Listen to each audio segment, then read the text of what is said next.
Alhamdulillah wassalatu wassalamu ala Rasulillah wa ba'd. Ayyuhal ikhwah a'azzani wa a'azzakumullah. Kita lanjutkan pembacaan Al-Adabul Mufrad.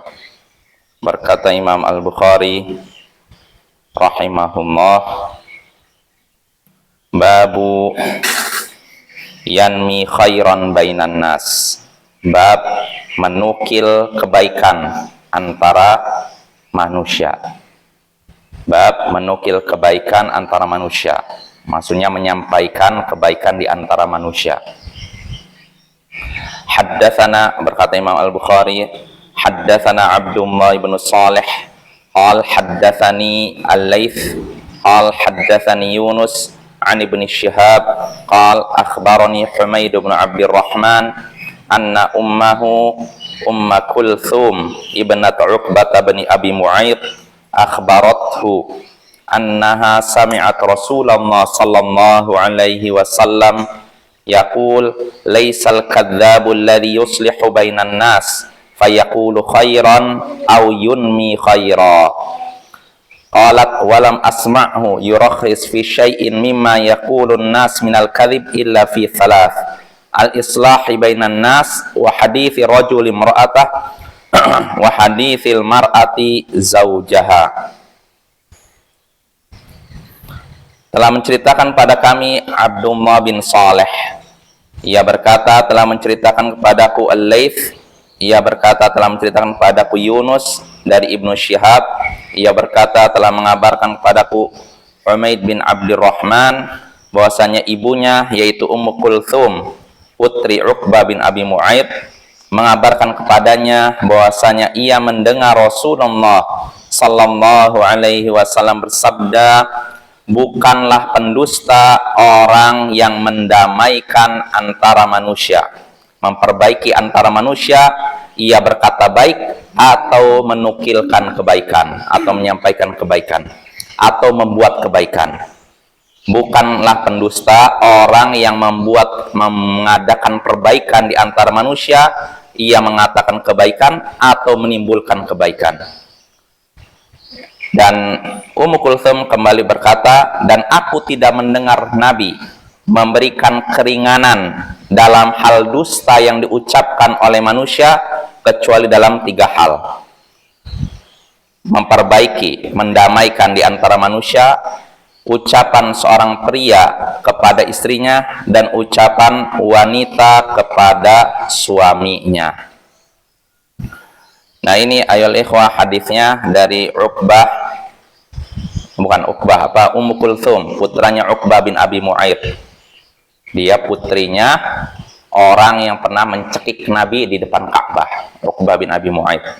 Siapa sangka dari musuh Allah lahirlah dia punya putrinya dapat hidayah. Makanya kita tidak bisa menjudge, menghukum seorang rusak karena melihat ayahnya atau melihat ibunya. Kita nggak tahu hidayah. Siapa tahu ayahnya rusak, anaknya baik.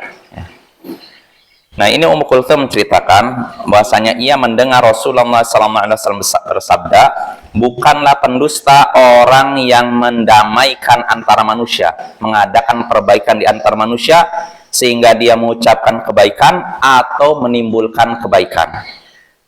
Artinya ketika ada orang yang berdusta untuk mendamaikan di antara kaum muslimin yang berselisih, lalu dia pun mengucapkan kebaikan, menukilkan kebaikan, menyampaikan kebaikan sehingga akan berdamai, ini bukanlah pendusta. Artinya dusta yang diperbolehkan. Ini ya. Jadi ada dusta yang diperbolehkan, yaitu dusta untuk mendamaikan di antara kaum muslimin yang berselisih dan berseteru. Lalu Ummu Kulthum kembali berkata, dan aku tidak mendengar Rasulullah memberikan keringanan dalam hal dusta yang diucapkan oleh manusia kecuali dalam 3 hal. Artinya dusta itu terlarang, hukumnya haram, kecuali dalam 3 hal. Nabi mengizinkan, memberikan keringanan. Apa itu? Di sini sebutnya al-islah bainan nas, mendamaikan antara manusia, mendamaikan antara kaum muslimin yang berselisih. Didamaikan dengan cara dusta. Datang ke ini pihak A, yang A dan B berseteru nih misalkan. Datang ke pihak A, B sebenarnya pengen damai dengan kamu. dia sebenarnya nyesal begini, padahal B nggak mengucapkan apa-apa. Lalu datang lagi ke B, sebenarnya A ini pengen damai dengan kamu, sebenarnya dia menyesal begini-begini, padahal A tidak mengatakan demikian. Nah, ini dusta dalam rangka mendamaikan. Ini diperbolehkan. Lalu berikutnya ucapan seorang pria kepada istrinya dan ucapan istri kepada suaminya. Maksudnya ucapan untuk menghibur, bukan ucapan berdusta untuk apa istilahnya menipu, tapi untuk menghibur. Ya contohnya misalkan seorang pria dibelikan oleh istrinya pakaian. Istrinya udah pergi ke pasar jauh-jauh belikan pakaian. Gimana bang? Bagus bang? Ya bagus sekali. Padahal buruk sekali kualitasnya. Tapi dalam rangka menghibur istri dibilang bagus sekali. Nah ini dusta, tapi dusta yang diperbolehkan. Atau dustanya istri kepada suami dalam rangka menghibur. Ya contohnya suami mungkin membelikan sama tadi pakaian, dipakaikan pada istrinya. Gimana dek? Bagus, bagus. Padahal sebenarnya nggak bagus. Dia nggak punya selera sama sekali sama pakaian tersebut. Tapi dalam rangka menghibur suaminya, maka si istri pun berdusta. Itu diperbolehkan. Dan satu lagi nggak disebutkan di sini, dusta yang diperbolehkan yaitu ketika perang. Ya, ketika perang, maknanya jelaskan dalam hadis lain sebutkan al-harbu khuda'ah. Yang namanya perang itu tipuan. Artinya apa? Nggak mungkin dalam perang kita jujur. Kita mau nyerang orang dari sini, kita lewat ke sini biar dia ke sini lalu dikepung di sini. Ya, itu boleh. Nggak mungkin kita jujur. Kita berkata kepada lawan, saya mau mukul kamu lewat sini ya. Nggak mungkin kan? Jadi kita mengarahkan dia mau mukul sini, padahal kita mukul dari sini. Nah itu diperbolehkan ya. Artinya dalam perang kita diperbolehkan melakukan trik untuk menipu atau mengecoh musuh. Bukan melanggar janji. Adapun melanggar janji diharamkan. Jadi melanggar janji begini, misalkan kita dengan musuh adakan gencatan senjata, kita ini dulu, rehat dulu, tidak perang dulu. Batasnya sampai hari Ahad. Ternyata belum hari Ahad, saya hari Selasa udah nyerang, hari Sabtu udah nyerang. Nah itu haram. Melanggar janji haram.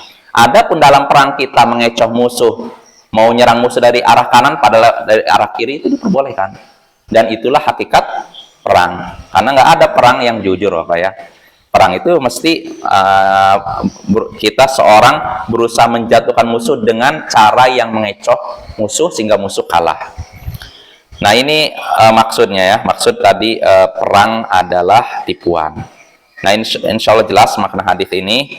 Dari hadis ini kita bisa mengambil beberapa pelajaran, diantaranya pertama, hukum asal dusta adalah haram. Nah, ini asalnya Bapak ya. Hukum asalnya dusta itu adalah haram. Ya, karena Nabi kata Ummu Kulthum, aku tidak pernah mendengar Nabi memberikan keringanan dalam masalah dusta kecuali dalam hal 3. Artinya asalnya tidak ada keringanan. Dusta hukum asalnya haram, dosa besar. Tapi Nabi memberikan keringanan dalam 3 hal. Nah ini, lalu faedah kedua yang bisa kita petik dari hadis ini, dusta yang diperbolehkan atau diberikan keringanan untuk dilakukan yaitu dalam 3 perkara. Mendamaikan antara kaum muslimin yang berselisih.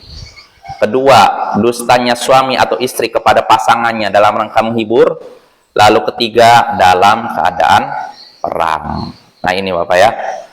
Itulah 2 faidah yang bisa kita petik dari hadis tadi. Wassallallahu ala nabiyyina Muhammadin wa ala alihi wa sahbihi ajma'in. Wa akhiru da'wana anil hamdulillahi rabbil alamin. Assalamualaikum warahmatullahi wabarakatuh.